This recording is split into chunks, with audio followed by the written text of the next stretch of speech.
이사야서는 하나님의 심판의 메시지 그리고 하나님의 위로의 메시지가 반복되어 나타나는 대선지서입니다. 지금까지 살펴보았던 1장의 내용에 보면 심판의 메시지가 있습니다. 그리고 그 심판 받기 전에 내게로 오라 라고 부르시는 하나님의 음성이 가득 차 있죠. 오라, 우리가 서로 변론하자 라고 초대하시는 것입니다. 그리고 2장에 가면 이제 소망, 말이래 라고 시작되어진 말씀을 통해서 하나님의 위로와 소망의 메시지가 이 속에 나타나 있습니다. 이사야가 활동하던 그 시대, 남쪽 유다와 북쪽 이스라엘은 여러 가지 어려운 일이 거듭거듭 반복되어지던 바로 그런 때였습니다. 신앙적으로는 해이해져 버렸습니다. 그래서 여호와 하나님 한 분만을 섬기는 그 신앙에서 해이해져서 각종 우상을 함께 섬기는 혼합 종교가 되어버리고 말았습니다. 그러다 보니까 종교적으로 타락하면 그 동시에 찾아오는 것이 도덕적인 타락이 어김없이 따라오게 되어지죠. 그리고 국제 정세도 상당히 불안해졌습니다. 그래서 큰 어려움을 겪는 그런 시대였지요. 오늘날 우리가 살고 있는 이 시대 어떻습니까? 무엇이 선이고 무엇이 악인지 구별하기가 참 어려운 시대 속에서 삽니다. 선한 것 같은데 악한 것도 같고, 악한 줄 알았더니 선하고, 이와 같은 것들이 겹쳐지면서 구분하기 어려운 시대에 우리가 살아가고 있습니다. 사회적으로나 정치적으로나 도덕적으로나 종교적으로도 이것이 성경의 가르침인지 아닌지 그것을 분별할 수 없는 시대가 되어버렸습니다. 왜냐하면 기독교라는 이름으로 우상이 들어와 있는, 그래서 기독교가 하나님을 바르게 섬기는 시대가 아니고 바르게 섬기는 교회가 하나님을 바르게 섬기는 것이지 기독교 안에는 우상으로 가득 차 있는 시대, 우리가 사는 이 시대이기 때문에 그렇습니다. 그래서 어둡지 않는 곳이 없습니다. 교계까지도 기독교 안에도 어둠이 가득한 시대라는 것입니다. 그러니 이사야가 살던 시대, 이사야가 사역하던 그 시대나 오늘 우리가 사역하는 이 시대나 다를 것 없이 선악을 구별하기 어려운 아주 혼돈이 가득한 시대라는 것입니다. 그렇게 사역하던 이사야, 그때에 초강대국인 아수르가 등장을 합니다.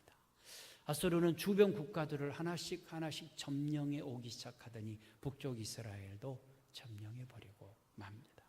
그러니 남쪽 유다가 생각할 때에 우리도 금방 망할 수 있겠다. 우리나라가 언제까지 존속하며 그렇게 평화를 누리며 살아갈 수 있을까 염려하는 불안이 가득한 시대였다는 것입니다.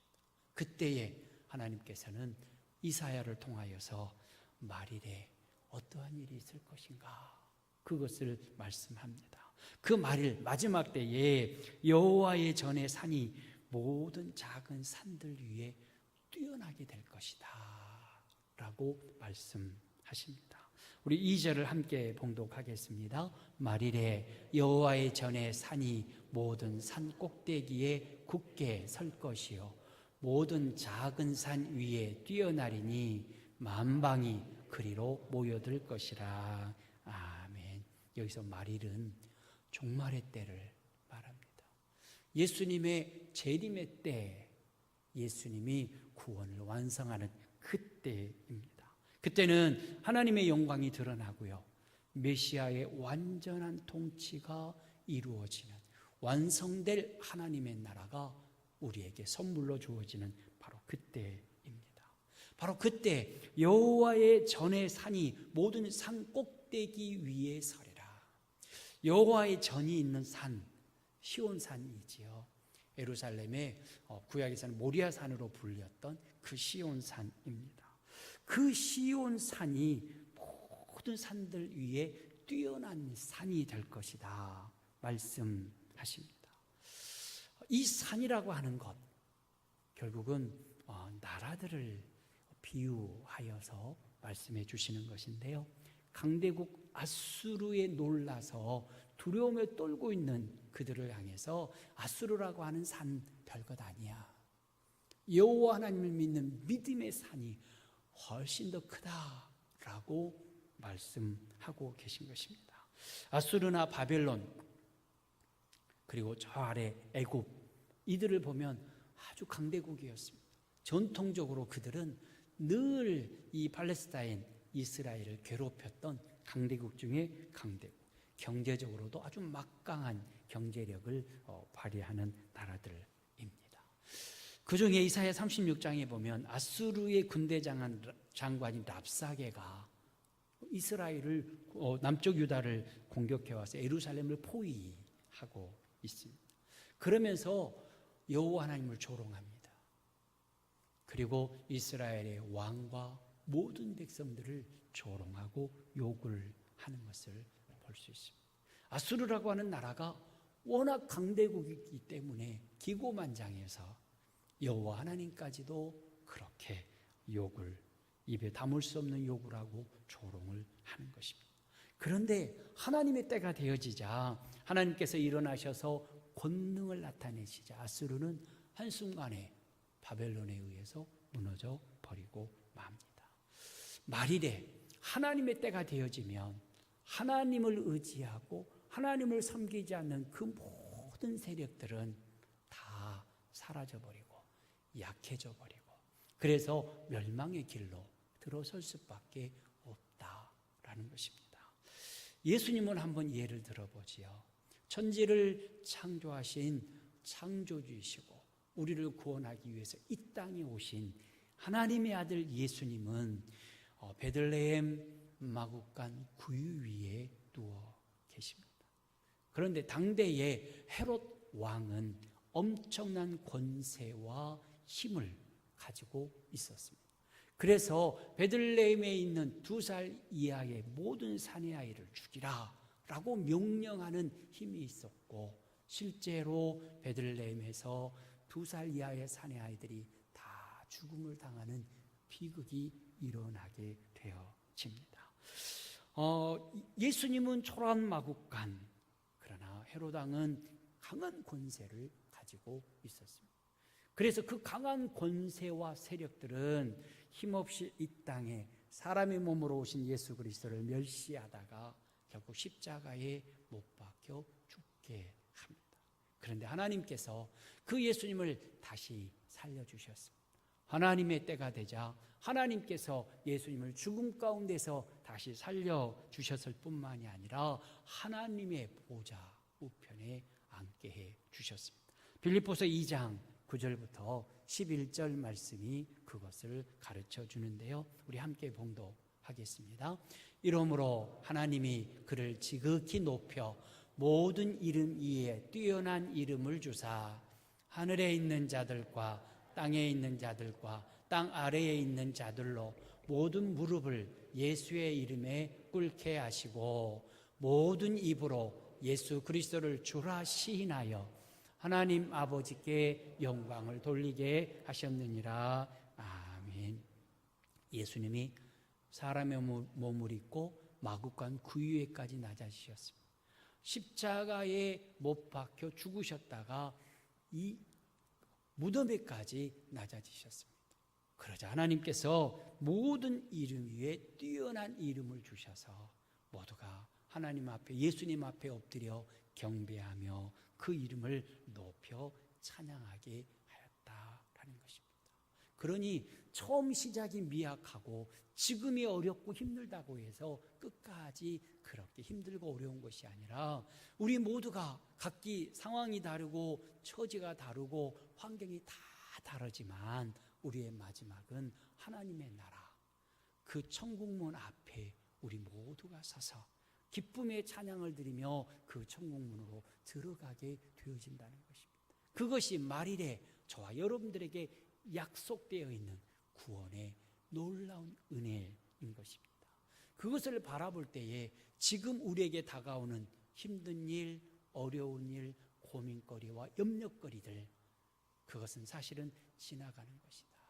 그래서 우리의 삶이 하나님 앞에서 아름답게 마무리되어지는 순간에 뒤돌아보고 그때 그런 일이 있었고 그때 이런 아픔이 있었지만 그 모든 것들은 지금 나를 이 자리로 인도하시기 위한 하나님의 연단이고 훈련이셨습니다.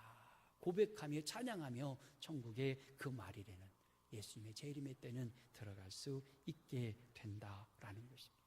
그것을 초라한 마국간 구유의 아기와 하나님 보좌 우편에 앉아서 모든 이들에게 경배를 받으신 예수 그리스도를 바라보면서 우리가 알 수 있습니다. 우리의 자리가 어디냐면 예수님과 함께 하나님 보좌 우편에 앉는 자리가 우리 자리이기 때문에 그렇습니다. 그래서 그것을 확신할 수 있는 것입니다. 그때가 되어지면 믿음으로 살아가고 그 이름이 생명책에 기록된 모든 사람들은 하나님의 나라에 들어가서 영생 복락을 누리게 될 것이지만 하나님을 대적하고 자기 자신을 위해서 자기 자신의 욕심을 위해서 살았던 하나님을 믿지 않고 부인하던 모든 자들은 다 불못에 던져지게 된다라는 것입니다. 그렇다면 그 말일이 언제 오나? 그 말일은 개인적으로 올 수도 있고 우주적으로 역사적으로 올 수도 있습니다. 개인적으로 종말을 맞이하는 것은 내 생명이 다하여서 개인적으로 죽음을 맞이하고 천국에 들어가는 것이 개인적인 종말이죠. 그때가 저와 여러분들의 말일이 될 것입니다. 그리고 또한 예수님이 재림하시게 되어지면 그때는 우주적으로 온 우주가 그리고 역사적으로 예수님의 재림으로 말미암아 이 세상의 종말 말일이 되어지게 된다는 것입니다. 여기서 중요한 것은 개인적인 종말을 맞이하든 우주적인 역사적인 종말을 맞이하든지 종말은 반드시 우리에게 온다. 말일은 우리에게 반드시 찾아온다는 것입니다. 그러니 우리는 우리 인생의 마지막 날이 우리에게 있음을 늘 기억하면서 하나님 앞에서 깨어 있어야 하고 하나님 앞에서 내가 어디에 서 있어야 할 것인지 늘 말씀을 통해서 내가 어디에 서 있는지 살펴볼 수 있어야 하는 것입니다. 사람들은 믿지 않는 사람들은 말일에 되어서야 내가 여호와의 산 위에 서 있어야 했는데 하나님을 믿고 하나님의 이름을 높이는 자리에 내가 나아갔어야 됐는데 그때는 왜 그리하지 못했을까라고 가슴을 치며 눈물을 흘릴 때가 온다라는 것입니다. 그래서 말일이 되어지면 세상에서 높아졌던 모든 산들이 한순간에 와르르 무너져 버리고 만다. 그래서 우리가 올라가야 할 산은 명예의 산, 권세의 산, 부요의 산이 아니라 여호와 하나님을 믿는 믿음의 산, 그곳에 올라서 있어야 한다라는 것이죠. 그래서 우리는 반드시 여호와의 전에 그 산에 올라가야 된다. 그 산이 믿음의 산이고 그 산이 그리스도의 몸된 교회인 것입니다. 오늘 본문 3절 우리 함께 봉독하겠습니다. 시작. 많은 백성이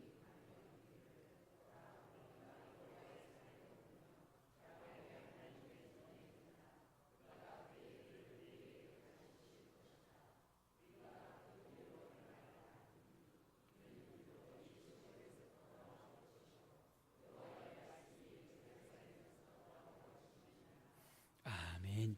오라 우리가 여호와의 산에 오르자라고 초청을 다 하고 있습니다. 자, 우리가 하나님께 나아가자. 자, 우리가 하나님 앞에 교회에 나가서 예배하는 자리로 나아가자. 바로 그와 같은 말씀입니다. 구원받은 성도들이 예루살렘의 여호와의 산 위로 올라갈 때, 그리고 산으로 비유되어지는 교회와 하나님 앞에 나올 때에 나 혼자 올라가는 것으로 만족해서는 안 된다 한 것입니다. 그곳에 올라갈 때는 내 이웃집뿐만이 아니라 온 동네 사람들 또는 다른 나라 다른 민족들까지도 와라. 우리가 함께 여호와의 산에 올라가자. 구원의 산으로 올라가자. 하나님을 예배하는 자리로 나아가자라고 초청해야 하는 것입니다. 바로 그것을 오라 우리가 여호와의 산에 오르며 야곱의 하나님의 전에 이르자라는 초청의 말씀인 것입니다. 그러니 이 메시지는 성령의 감동으로 충만케 되어져서 하나님의 은혜를 누릴 때 그것을 나 혼자만 누리는 것이 아니라 그것을 이웃과 함께 복과 은혜를 나누어야 된다라는 그것을 3절에서 우리에게 가르쳐 줍니다. 복음서에 보면 많은 사람들이 예수님 앞으로 달려 나왔습니다. 그리고 예수님께서 전해주시는 하나님의 나라의 복음, 그 말씀을 들었지요. 그래서 영원한 하나님의 나라로 인도해 주시는 말씀이기 때문에 예수님 앞에 나와서 그 말씀을 들었습니다.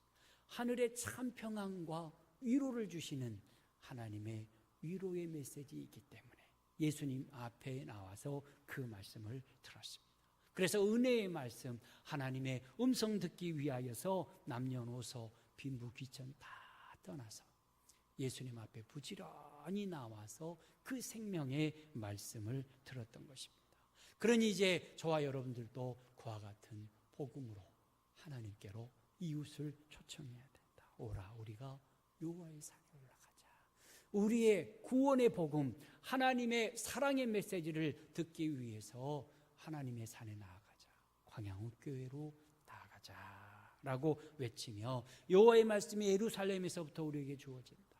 여호와의 말씀이 교회를 통해서 하나님께서 우리에게 주신다 라고 외쳐야 한다는 것입니다. 왜냐하면 사람은 떡으로 사는 것이 아니라 하나님의 말씀으로 살아가기 때문에 그렇습니다. 이 육체는 떡만 먹으면 잘 살아갈 수가 있습니다.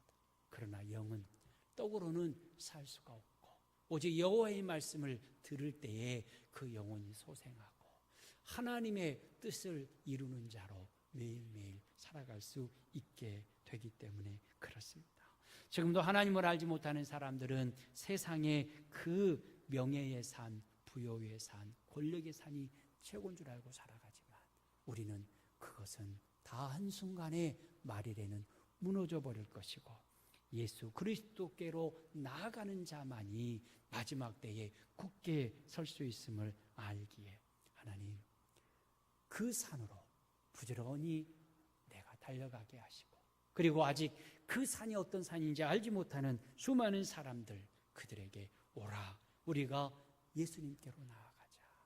그곳에 서 있으면 말일에 무너져 버리고 말 것이다 라고 안타까운 마음으로 예수님께로 부지런히 초청하는 저와 여러분들이 다 되어줄 수 있기를 주의 이름으로 축원합니다. 예수님의 재림의 때는 이렇게 세상의 모든 것들은 다 사라지고 오직 여호와 하나님을 믿는 예수 그리스도를 나의 구주 나의 하나님으로 믿는 사람들의 모임인 교회만 온전하다라고 가르쳐 주신 다음에 그 말일에는 전쟁이 그치고 평화가 주어진다 하는 것을 우리에게 말씀해 주시고 있습니다. 전쟁은 우리 인간들이 저지를 수 있는 최고의 악이 전쟁이다 라는 것을 우리는 알 수 있습니다. 가장 강력하고 가장 추악한 것이 전쟁이지요. 우리가 6.25를 경험했고 또 많은 분들이 저기 베트남에 가서 전쟁을 경험했습니다. 그리고 5.18을 경험했지요. 엊그제부터 신문에 나오는 것이 5.18 때 성폭력 당했던 여고생들의 마지막 모습, 정말 안타까운 모습들을 기사로 읽어보았는데요. 그렇게 추악하고 그보다 더 악한 것이 없을 만한 것이 전쟁이고 살육의 현장이지요. 아무리 선한 전쟁이고 꼭 필요한 전쟁이라 할지라도 그 상처는 너무너무 크고 아픈 것입니다. 그럼에도 불구하고 우리 인류의 역사는 전쟁의 역사였다라는 것을 부인할 수 없습니다. 많은 사람들이 전쟁을 막아보기 위해서 전쟁을 일으키지 않도록 수고하고 애쓰고 노력하지만 노력이 그칠 뿐 전쟁은 계속되어 왔다는 것입니다. 왜 전쟁이 계속됐을까? 욕심 때문에 그렇습니다. 권력에 대한 욕심 또는 재물에 대한 욕심 때문에 전쟁은 끊임없이 계속되었던 것입니다. 냉혹한 권력가들은 자기의 권력을 더 튼튼하게 세우기 위해서 전쟁을 일부러 일으키기도 했다라는 것을 역사를 통해서 배울 수 있습니다. 국제기구인 유엔이 생겨난 이유가 있지요. 국가 간의 분쟁과 전쟁을 막기 위해서 유엔을 창설했습니다. 그런데 유엔이 세계 각처에서 열심히 분쟁을 막아보기 위해서 힘쓰고 있으지만 그런데 분쟁은 여전히 계속됩니다. 유엔에서 아무리 핵 무기를 감축하자 소리 질러도 실제로는 핵무기를 개발하려고 하는 나라들만 개발하지 못하도록 가로막지, 개발해서 가지고 있는 나라들은 오히려 더 확장해가는 모습도 보이고 있습니다. 그러니 유엔에서 수많은 결의를 하고 수많은 유엔 기구들이 그 안에 구성되어서 많은 활동을 하지만 전쟁의 위협이 있는 곳에 전쟁은 막지 못한다. 유엔은 정말로 무기력하다라는 것입니다. 왜 그럴까? 탐욕 때문이다. 인간들이 가지고 있는 탐욕과 교만과 권력의 욕심이라고 하는 그 칼이 워낙 날카로워서 그것을 막아내지 못한다는 것입니다.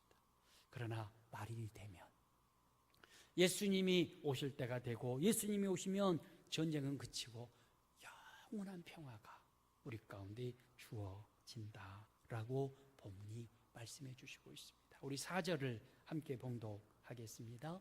그가 열방 사이에 판단하시며 많은 백성을 판결하시리니 무리가 그들의 칼을 쳐서 보습을 만들고 그들의 창을 쳐서 낫을 만들 것이며 이 나라와 저 나라가 다시는 칼을 들고 서로 치지 아니하며 다시는 전쟁을 연습하지 아니하리라. 아멘. 이 4절 말씀이 유엔 본부 앞에 이사야의 벽이라는 곳에 새겨져 있다고 합니다. 2차 대전으로 너무나 많은 사람들이 죽고 큰 피해를 남기니까 다시는 전쟁을 연습하지 않는 평화로운 인류 사회를 건설하자. 그래서 유엔에서 그것을 새겨 놓았다고 합니다. 그런데 그런 간절한 바람이 있음에도 불구하고 전쟁들은 그 이후에도 여러 번 발생했습니다. 우리나라의 6.25 동란이 2차 대전 이후에 이사야의 벽에 이 2장 4절 말씀을 새긴 이후에 전쟁이 발발했고요. 베트남 전쟁 역시 그 이후에 생겼습니다. 아프가니스탄, 시리아, 그리고 IS로 인하여서 수많은 전쟁과 살육이 일어났습니다. 그러므로 이런 전쟁은 인간의 정치적인 타협이나 유엔이나 국제기구가 노력한다고 해서 막아질 수 있는 것이 아니다. 사람들 안에 성품이, 자아가 남아있는 한, 탐욕과 교만과 분노와 미움이 남아있는 한 이 전쟁은 계속될 수밖에 없다는 것입니다. 그런데 4절 하반절은 분명하게 우리에게 말씀하십니다. 다시는 전쟁을 연습하지 아니하리라 말씀하십니다. 칼을 쳐서 보습을 만들고 창을 쳐서 낫을 만든다라고 말씀하십니다. 이것은 무기를 다 가져다가 농사를 짓는 평화의 도구로 만든다라는 말씀이죠. 하나님이신 우리 예수 그리스도께서 통치하시면 그때부터 완성될 하나님의 나라, 그 안에서는 사람을 죽이는 칼이 필요가 없다. 사람을 죽이는 창도 필요가 없다는 것입니다. 그것을 다 녹여서 곡식을 추수하는 도구로 만든다라는 것입니다. 예수님이 재림하셔서 하나님의 나라가 완성되어지면 그곳에서 어떠한 모습으로 살아갈지 우리는 모르지요. 성경에서 가르쳐 주신 대로만 압니다. 그러니까 지금 쟁기를 만들고 또 낫을 만들고 하는 것은 상징입니다. 살육이 가득한 곳에 평화가 가득하게 될 것이다. 그것을 우리에게 가르쳐 주셔야 되는데 그것을 칼이 보습 쟁기로, 창이 낫으로 바뀌면서 평화의 도구를 만들게 된다라고 설명합니다. 그러니 다시는 전쟁이 없다.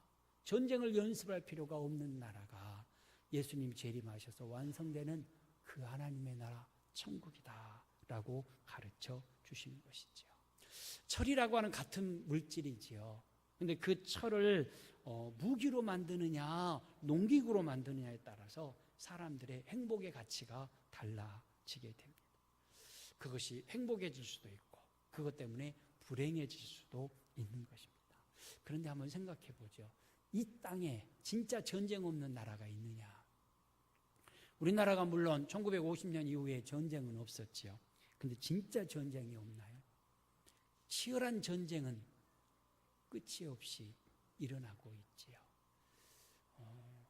그래서 가정 안에서도 사랑과 전쟁인가라는 드라마를 보면 수없이 전쟁이 일어나고요. 사람과 사람 사이에 수많은 전쟁들이 끊임없이 일어나지요. 그러니까 이 땅에서 전쟁 없이 산다고 하는 것은 불가능한 꿈이라는 것입니다. 인류의 역사에 보면 농부들이 사용하고 있는 삽이나 낫이나 괭이를 가져다가 창으로 바꾸고 그것을 화살촉으로 바꾼 일은 있었어도 전쟁 무기를 가져다가 농기구로 바뀌는 일은 거의 없었다. 서로 죽고 죽이는 전쟁의 역사였다.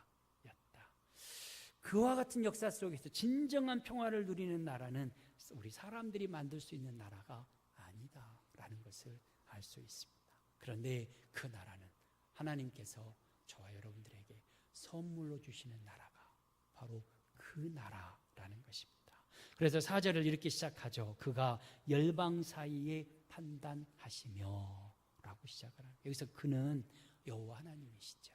열방은 모든 나라들, 세계에 존재하는 모든 나라들을 열방이라고 부르고 여기서 판단하시며 할 때 판단은 판결하다 뭐 이런 의미도 있지만 더 중요한 의미는 통치하고 다스린다라는 의미를 가지고 있습니다. 그러니 하나님께서 모든 나라를 통치하시고 다스리신다라는 말씀입니다.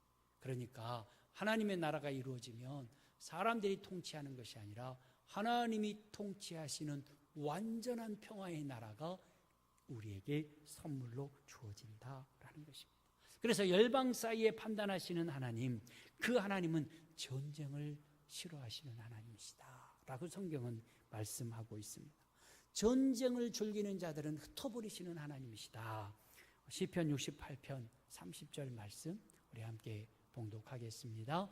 갈밭에 들짐승과 숫소의 무리와 만민의 송아지를 꾸짖으시고 은 조각을 발 아래에 밟으소서.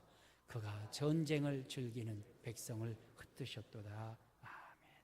하나님께서는 전쟁에 대한 두려움과 공포에 쌓여있는 우리 사람들의 마음을 누구나 잘 아시기 때문에 전쟁을 즐기는 자들을 다 흩어버리시고 평화를 주시기를 원하시는 분이 바로 우리 하나님이시다. 그러니 평화의 하나님이 다스리시는 그 하나님의 나라가 이루어지면 전쟁은 없다. 전쟁 연습이 필요 없고 칼과 창도 필요가 없어진다. 우리 예수님이 재림하셔서 하나님의 나라가 완성되어지면 온전한 평화가 모든 사람들에게 주어지게 된다라는 것입니다. 사람의 노력으로 주어지는 것이 아니라 평안을 너에게 끼치노니라고 말씀하셨던 예수님께서 우리에게 평화를 주심으로 말미암아 평화의 나라가 온전히 이루어진다라는 것입니다. 그 나라가 반드시 이루어질 것을 우리 하나님은 약속하시고 또 약속하셨습니다. 하박국 2장 3절에 보면 비록 더딜지라도 기다리라. 지체되지 않고 반드시 응하리라. 하나님의 나라가 완성되어지는 것이 왜 이렇게 안 되노? 왜 이렇게 예수님 빨리 안 오시나? 기다리고 기다리지만 반드시 응하게 된다. 이사야 37장 32절도 만군의 여호와의 열심히 이를 이루시리라. 하나님이 이루신다 말씀하시고 계시록 21장 1절과 2절 말씀도 역시 같은 말씀 함께 봉독하겠습니다. 또 내가 새 하늘과 새 땅을 보니 처음 하늘과 처음 땅이 없어졌고 바다도 다시 있지 않더라.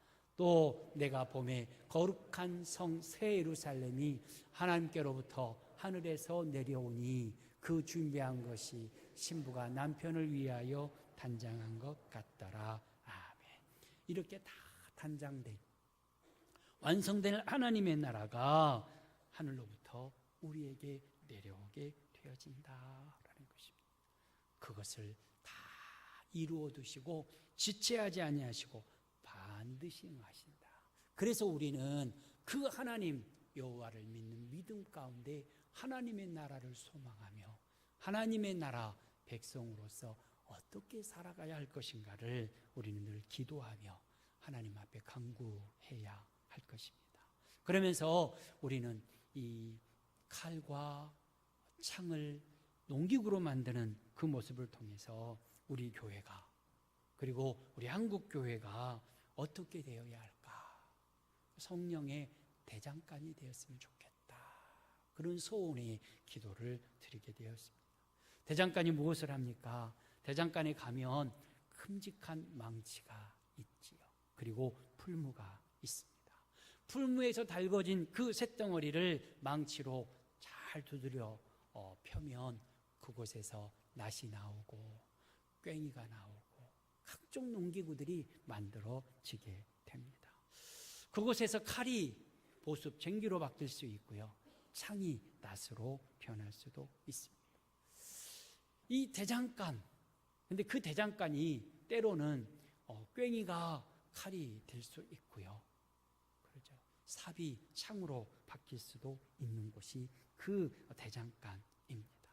대장장이가 어떠한 마음을 품고 망치질을 하느냐에 따라서 농기구가 되기도 하고 전쟁 무기가 되기도 하더라라는 것입니다. 그러니 우리 교회가 성령의 대장간이 되어질 때 우리 교회는 하나님이 기뻐하시는 그와 같은 하나님의 백성들로 가득 차게 될 것이다. 그렇다면 대장장이 되신 예수님께 우리 자신을 내어드려야 되죠. 성경에서는 토기장이라고 기록되어져 비유되어 있는데 오늘 말씀을 통해서 우리 예수님은 내 영혼의 대장장이시다. 내가 예수님께 나 자신을 온전히 내어드리면 내 안에 있는 미움, 다툼, 시기, 질투라고 하는 칼과 창들이 다 녹아지고 예수 그리스도 안에서 성령 하나님의 은혜 안에서 우리가 온전히 회복되어져서 평화의 사람, 평화를 만드는 사람이 되어질 수 있겠다. 그래서 우리는 우리 교회와 한국 교회가 성령의 대장간이 되어지고 우리 예수님께 우리의 삶을 다 맡겨드려서 우리 안에 있는 여러 가지 아픔과 상처들이 다 씻어져서 하나님 앞에서 쓰임받을 만한 합당한 일꾼으로 만들어져 가기를 소원하는 우리들이 되어야 할 것입니다. 그러면서 우리가 외쳐야 될 것이 오라 우리가 여호와의 산에 올라가자. 다 나오십시오. 교회에 나와 하나님 아버지께 예배 드리고 예수님께 나올 때에 우리의 삶이 변화되어지고 우리가 하나님 앞에서 하나님이 예비하신 풍성한 은혜를 받아 누려서 이 땅에서 행복한 그리스도인으로 살아갈 수 있습니다. 그러니 오십시오. 교회로 나오셔야 합니다. 여호와의 산으로 올라가야 합니다. 라고 우리는 부지런히 외쳐야 된다. 그러기 위해서 먼저 상처투성이인 우리를 성령의 대장장이이신 예수님 앞에 다 맡겨서 치유와 회복을 경험하고 그런 다음에 우리 마음속에 있었던 칼이나 우리 안에 있었던 창이나 모든 것들을 다 쳐서 보습으로 만들고 낫으로 만든 다음에 하나님 나를 평화의 도구로 사용하여 주옵소서. 그래서 말일에 하나님의 기쁨이 되어지도록 사용되어지는 평화의 도구 하나님의 참 일꾼이 되게 해 주옵소서 기도하면서 다시는 전쟁 연습이 없는 그 하나님의 나라 백성다웁게 살아가는 저와 여러분들 다 되어지시기를 우리 주의 이름으로 축원합니다. 하나님 아버지 감사합니다. 말일에는 다시는 전쟁 연습이 없고 칼이 보습으로 창이 낫으로 변화되어져서 영원한 하나님 안에서 평화를 누리게 되어질 것을 가르쳐 주시니 감사를 드립니다. 이제 그 말일에 완성될 하나님의 나라를 미리 맛보며 현재적인 하나님의 나라 백성으로 하나님을 우리 예수님을 왕으로 섬기는 신실한 하나님의 사람답게 우리를 하나님께 맡기고 우리의 좋은 대장장이이신 예수님께 맡기고 그리하여서 하나님의 기뻐하시는 평화의 도구, 평화의 사도들이 다 될 수 있도록 하나님 우리에게 은혜와 은사를 더하여 주시고 주의 뜻대로 강권적으로 인도하여 주시기를 바라옵고 원하오며 예수님의 이름으로 기도하옵나이다. 아멘.